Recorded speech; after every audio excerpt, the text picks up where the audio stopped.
Lights on. Start sound. Camera. Clap. Action.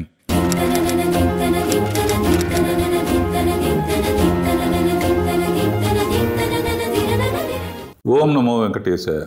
Welcome to KRR Classroom. Selection of location. Select చేసిన లొకేషన్ని ఎలా వాడుకోవాలి? Background music, activity,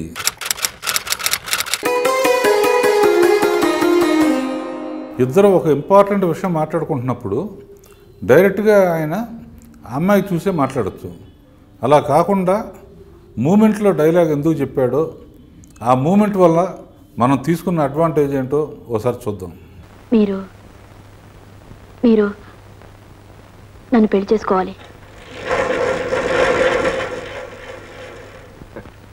వేళాకోళం ఆడటానికి నీకు నేను తప్ప ఇంకెవరూ దొరకలేదమ్మా. కాదండి, వేళాకోళం కాదు, నిజంగానే మీరు నన్ను పెళ్లి చేసుకోవాలి.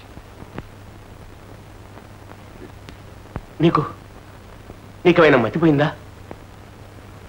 ఏమిటి అర్థం లేని మాటలు? అర్థం లేని మాటలు కావండి, నిస్సహాయంగా అడుగుతున్నాను. నాకు ఈ లోకంలో మీరు తప్ప వేరే ఆశ్రయం లేదు. అందరినీ అన్నీ వదులుకొని వచ్చేసాను. మీ నీడన నిలిచి నన్ను బ్రతకనివ్వండి. నీకు నీడనివ్వటానికి నా బ్రతుకే పట్టదమ్మా. నీ ఏడు బిడ్డకు తండ్రిని, ఏదో ప్రైవేట్లు చెప్పుకుంటూ అమ్మాయిని నర్సు ట్రైనింగ్ చదివించుకుంటున్న పేదవాణ్ణి. పైగా నీకు తెలియదనుకుంటాను, పెళ్ళాం లేచిపోయిన రాజయ్య అనే బిరుదుతో ఈ 15 ఏళ్లుగా చావలేక బ్రతుకుతున్న దౌర్భాగ్యం. అన్నీ పోగొట్టుకుని పోయే రోజు కోసం ఎదురు చూస్తున్నాను. కొన్ని విషయాలు తలెత్తుకుని కళ్ళల్లో సూటిగా చూస్తూ చెప్పలేము. అందుకనే మూమెంట్ తీసుకుని అమ్మాయికి అవేగా వెళుతూ, నీ ఈడు బిడ్డకు తండ్రి లాంటి వాడిని, ఏదో ప్రైవేట్లు చెప్పుకుంటూ మా అమ్మాయిని నర్స్ కోర్స్ చదివిస్తున్నాను, పైగా నీకో విషయం తెలుసుకోలేదు, పెళ్ళాం లేచిపోయిన రాజయ్య అనే బిరుదుతో 15 సంవత్సరాలుగా చావలేక బతుకుతున్నాను అని కిటికీ దగ్గరికి వచ్చేటప్పటికి బ్యాక్గ్రౌండ్లో రైల్వే ట్రాక్, ఆ రైలు రావటం ప్లాన్ చేసి సరిగ్గా ఆ డైలాగ్ వచ్చినప్పుడు ఆ రైలు కోత వేసి ఆయన చెప్పిన సబ్జెక్ట్లో ఉన్న ఎమోషన్ని బాగా ఎన్హాన్స్ చేసామన్నమాట. పెళ్ళాం లేచిపోయిన రాజయ్య అనే బిరుదుతో ఈ 15 ఏళ్లుగా చావలేక బ్రతుకుతున్న దౌర్భాగ్యం. అన్నీ పోగొట్టుకుని పోయే రోజు కోసం ఎదురు చూస్తున్నాను. అందుకే సీన్ బిగినింగ్లో ఆ అమ్మాయి ట్రైన్ ట్రాక్ పక్కన నడిచి వచ్చినట్టు చూపించాం. తర్వాత ఈ డైలాగ్ వచ్చినప్పుడు కిటికీలోంచి బ్యాక్గ్రౌండ్లో రైల్వే ట్రాక్ కనపడాలి, ట్రైన్ రావాలి, ఆ కోత దాని మీద పోస్ట్ చేయాలి, దాని ద్వారా ఎమోషన్ డబల్ చేయాలని ముందే డిసైడ్ చేసుకున్నాం. కాబట్టి సెలక్షన్ ఆఫ్ లొకేషన్ చాలా ఇంపార్టెంట్.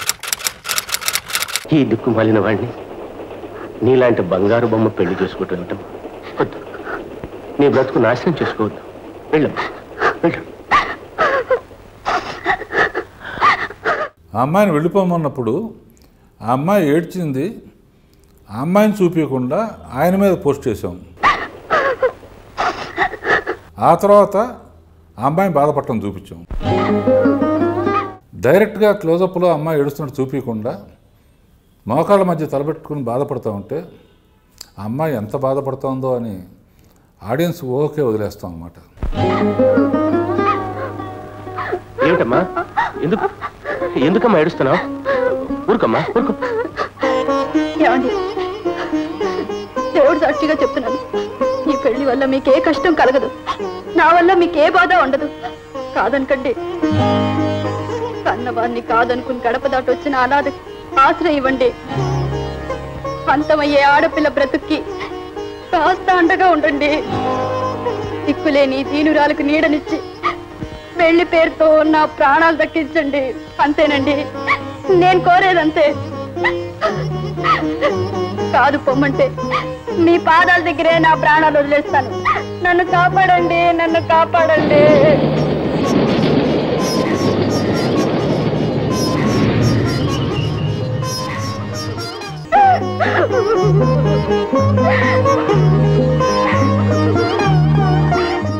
ఏదో 4 మెలోడ్రామా డైలాగులు చెప్పి 4 ట్రాలీ షాట్లు వేసి కాళ్ళ మీద పడేటప్పటికి ఆయన ఒప్పుకున్నాడని చెప్తే బిలీవబిలిటీకి దూరంగా ఉంటుంది, ఆడియన్స్ కన్విన్స్ కూడా అవరు. అందుకనే కాళ్ళ మీద పడంగానే వీల్ షాట్ ఇంటర్కట్ చేసాం. దాని ద్వారా ఇంకా చాలా ఇంపార్టెంట్ విషయాలు ఏదో చెప్పింది, అందుకే ఆయన కన్విన్స్ అయ్యి పెళ్లికి ఒప్పుకున్నాడని చెప్పడానికి ఉపయోగపడింది.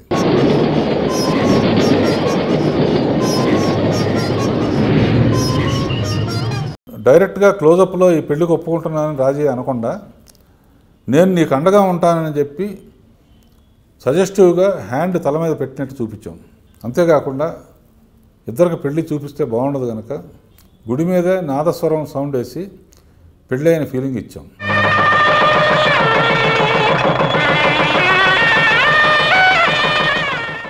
ఈ సీన్లో ఎన్ని విషయాలు కవర్ చేసామో చూద్దాం. Selection of location, background score ఎందుకు ఉండాలి, ఎందుకు సైలెంట్గా ఉండాలి, ఆర్టిస్ట్ బిగినింగ్లో ఏ యాక్టివిటీలో ఉంటాడు, ఒక ఆర్టిస్టు డైలాగ్ చెప్తూ ఎందుకు మూవ్ అవ్వాలి, మెయిన్ టాపిక్ చెప్పకుండా షార్ట్స్ ఎందుకు డిలే చేయాలి. మనం అనుకున్నట్టు ఇన్ని పాయింట్స్ ఈ ఒక్క సీన్లో కవర్ చేశాము. ఇప్పుడు మీ అందరికీ ఒక అసైన్మెంట్. జ్యోతి సినిమా యూట్యూబ్లో దొరుకుతుంది. ఇంట్రెస్ట్ ఉన్న వాళ్ళు చూసి ఈ సీన్ని మీరు ఇంకో రకంగా తీయగలని నమ్మకం ఉంటే తీసి మాకు షార్ట్ ఫిల్మ్ లాగా పంపిస్తే దానికి స్పెషల్ రికగ్నిషన్ ఇస్తాను. We will meet in the next class room.